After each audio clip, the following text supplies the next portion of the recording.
Hello again, and we are back with a Yu-Gi-Oh! Match replay. Very excited to get into this one because of the back and forth and also the accolades of the opponents at master rank here. So yeah, without further ado, let's do the card by card for this game, at least in particular. Ash, Ritual, double Haba, and an Aramasa versus double Fua. Yikes. Fiendsmith Engraver, they've got a Frost, and their Paradise as well. Yikes. Double Fua. Let's see what happens. All right, we'll go standby into main here, and we've got the Ritual plus the spell, so we're just going to try to send that. They will Fua once, so their second Fua will resolve, unfortunately. So we're doing this from hand, and they knew it. That was a hand activation. At least I hope they should have known that. That should be visible to the opponent.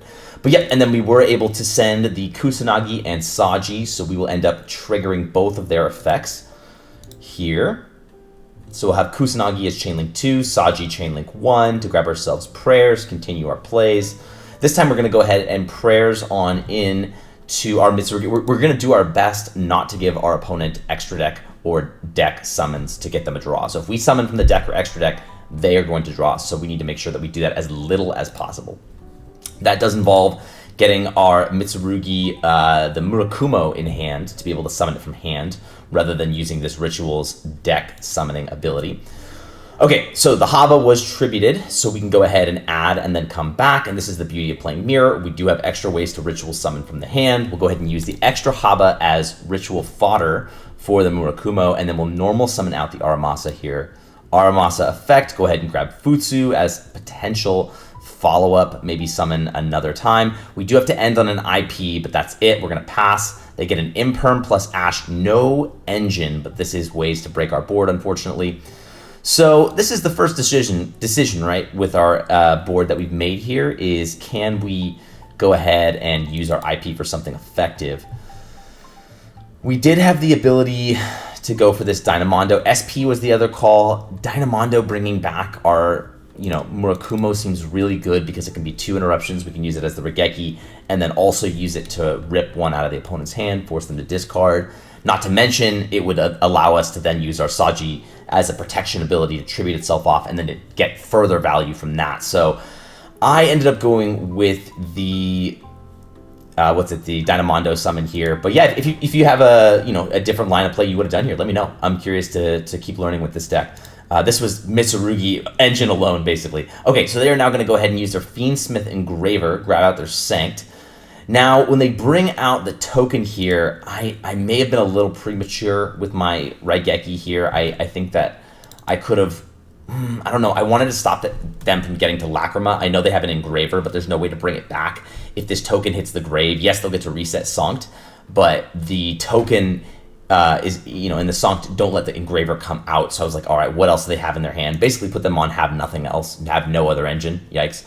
But yeah, that was the logic here with this, is I'm like, okay, they've got 3 cards in hand. I can rip one. Hopefully that's not enough engine to let them keep playing. But they have a Frost, which just does so much now. Their Link 1 goes into the Sweet summons itself out. Now they can go Fiendsmith combo here. So we will rip a card out of their hand. It just sucks that they have a Paradise now. So we're in a pretty down bad spot, even if we do have some protection from this Saji.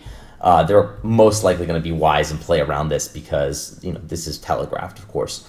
So they will destroy the Saji first, which is, I think, correct. And then they're going to go ahead and bring back, get their draw. Fantastic. They don't draw anything valuable there, but they do get their Engraver summon. Engraver is removal, unfortunately. So they'll take care of my board. I mean, I have crazy follow-up if I can just make it there. The problem is Fiendsmith actually does a very efficient job of OTKing. I've already paid 800, and so the fact that I've paid 800 and they have this 1100 body means they are going to have enough to be able to go for game here. There it is. That is game 1, but thankfully this is a match, so we're going to go on into game 2, and this is terrible, right? Look at the starting hand. We've got a Magatama, Droll, Baldrake, Kusanagi, and then a Mirror. They've got a Bystial of their own. They've got this Monster Reborn quick play. That's pretty cool. Target a monster in either graveyard, summon it to your field, but for the rest of this turn, it cannot attack, and neither player can activate its effects. So that means you get a steal from the graveyard as a quick effect, and it's only for that turn that it can't it can't attack or activate its effects any other turn, and that card is fully live. This is a really solid card, actually. I have not really given this much credence until now, but it's pretty awesome, actually. I haven't really digested that effect until right now. Okay, and then they've also got the Kiss Kill, they got the Songt, and the Imperm. So we're going first, but we don't have combo, so this is rough, right? We're going to basically have to rely on our hand traps and Magatama and basically telegraph a T-set, unfortunately. So we do want this thing on the field. I don't want them to know it's not combo. Maybe they think it's like an Orcust card or something. I don't know. They probably know this is nothing. So that's fair of them to assume. But at least you don't have to telegraph, because when you tribute, tributing a monster does not need to be face up, because it's going to the graveyard, so you're immediately checking whatever the tribute requirement is. In this case, tribute one reptile monster, and then target a face up. So I have a face up card pop, plus Droll and Baldrake to hopefully carry me through. So they're going to Fua preemptively. That's great. Sounds good to me. And then they're basically going to go into their Fiendsmith line here. Don't really have much of a way to stop it. We're going to use our Baldrake as best as we can to try to interrupt their Fiendsmiths. So they're going to make a Necroquip. We're expecting that. Monster Reborn try to summon out their Engraver. So this is interesting. So we're going to try to force out that, but then of course they've got the Bystial of their own. So they're going to get more engine off the Magnemite. And then, yeah, unfortunately, that's it. So now they've normal summoned their Fiendsmith, their Live Twin, which this is the guy we want to hit with the, it's also a Light Fiend, so they can go into their Fiendsmith combo, extra deck combo. Well, they've already done Requiem Lacrima. But yeah, this is still the right way to hit it, because then they're going to do their Live Twin Link 1, which is just crazy. So Magatama coming up here a little bit, and you know, this is a cute little combo with Kusanagi where it can add back the Magatama. Great. Right, so now they're going to sink in some battle damage. They have their Imperm plus the follow-up of a Baldrake. That's about it. So we're not completely out of this, and then we just hit Crazy Engine. So we have to be careful because we know they have their Baldrake, but we can at least use our own Baldrake to keep theirs out of the field. So we have to unfortunately banish our Harp, which is tragic, but we can continue our plays here. They do get their Lacrima set up, which does set their Paradise here. So that means on a special summon, they can, you know, send from their extra deck, shuffle back, send one Fiendsmith from their deck or extra deck to the graveyard. Okay, so they can do their Foolish on our special summon. So we do force out the Imperm here, which is kind of nice. So, you know, we can try to play as much as we can. Now we're going to clean up the field a little bit here, get rid of their Necroquip, and now go into SP Little Knight.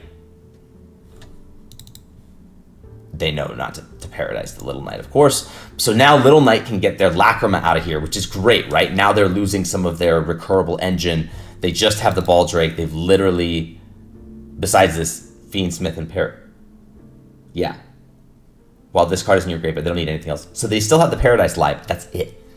So into our SP, that's pretty solid, because now we've got the Lacrima out of here, and now SP can tag out, which is really nice. So we'll now bluff our Mirror and pass. They draw terrible. They are able to out my SP, which is tragic. They'll choose to keep the Baldrake as an interruption, and we just, again, we're drawing these crazy one-card combos. Harp might not have got us there. Let's see if Haba can. All right, here we go. Haba out the Saji effect. Go ahead and get our Ritual.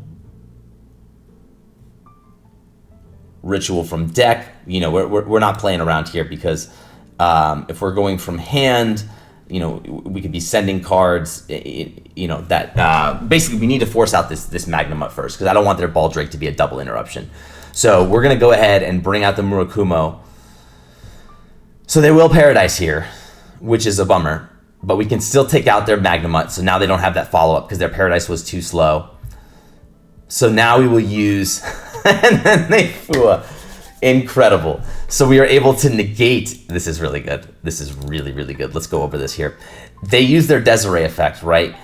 And then because they have no cards, they, you know, well, obviously we get to respond. They activate Desiree effect, right? We chain the Murakumo to force them to discard or negate. They then activate their Fuelos. So I guess they really thought I was going to be summoning from the extra. I mean, they must not have learned from the first game. I don't need to summon from the deck or extra deck if I've already got the hand set up. And so with that, you know, we are able to negate, because now they have to discard this Baldrake. Because they really want to get rid of this Murakumo, so they do. And now we've dealt with all of their interruptions. And so now we can freely prayers and then use the last card, which was the mirror, to bring out the Habakiri. Murakumo is going to search our interruption. Now we're, completely in a winning position. So there's that. Now we can go ahead and move to our final game here. Game 3. Quite the comeback here. They're going first, but let's take a look at that hand. All right, so we have a Droll, Harp, another Droll. This is crazy. Double engine, insane combo, 2-card combo, and then a 1-card combo here versus their Monster Reborn, spell card Monster Reborn. 2 infinite impermanences, Called by, and Droll. Basically nothing. Set the whole hand, pass.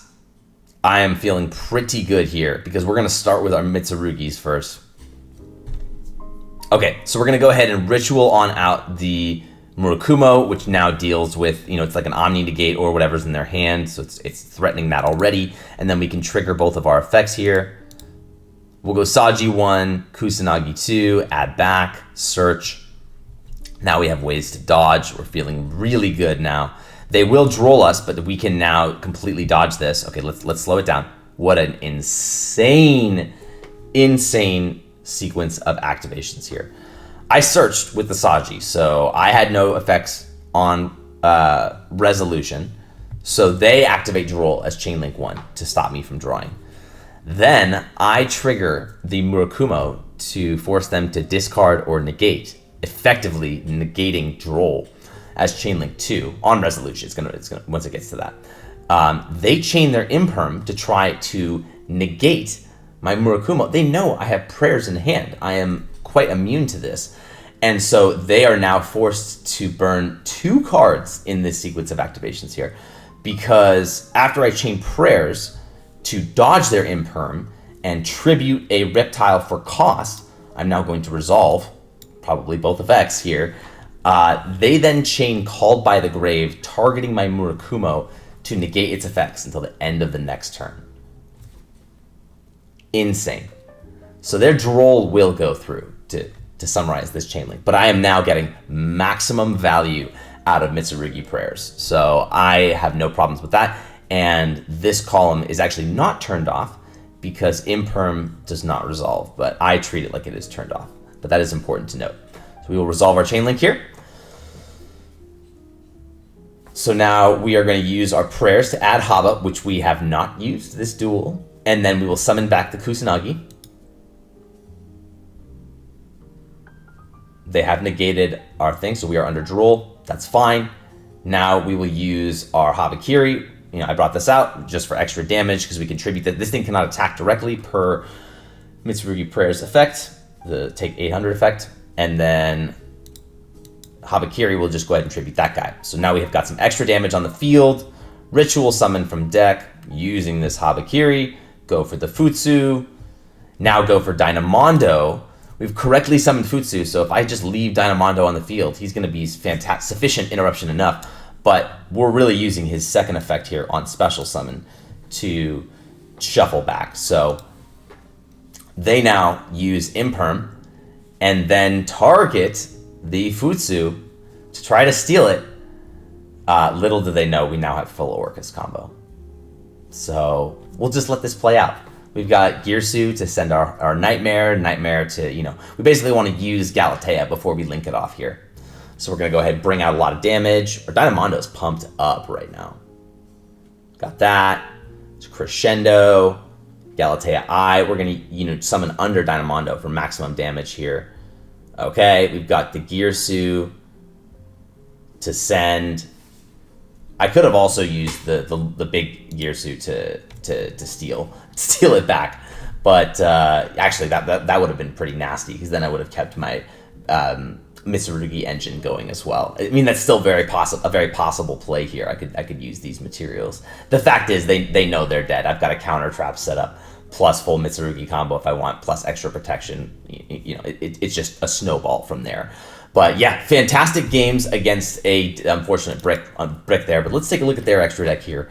They are rocking just one of the Link 1 here. That's interesting. And then they have a Requiem, of course. Okay, they're using Muckracker for a Monster Reborn plus some protection, I'm assuming. A Bow. I like this. I like to see that. Very, very important card there. Now they have Typhon, which I think makes a lot of sense. Chaos Angel, very, very easy to summon in Fiendsmith decks. Duke of Demise. This guy lets you foolish, right? Once per turn, during the standby, you pay 500 or destroy. Okay, so upkeep. Cannot be destroyed by battle. Main phase. Immediately after this effect resolves, normal summon. Okay, so it's an extra normal summon. And then you can banish from graveyard and target a level 4 or higher fiend or zombie in the graveyard and add it to your hand. Okay, so he is, you know, pretty much a house. Extra normal summon. He gives you an add back from the graveyard. He can't be destroyed by battle, but he does have an upkeep cost. Very interesting. And then we've got the Necroquip and Desiree for the Fiendsmith package there. Wow. What a wild duel. But yeah, thanks for tuning in. And yeah, we'll catch you next time.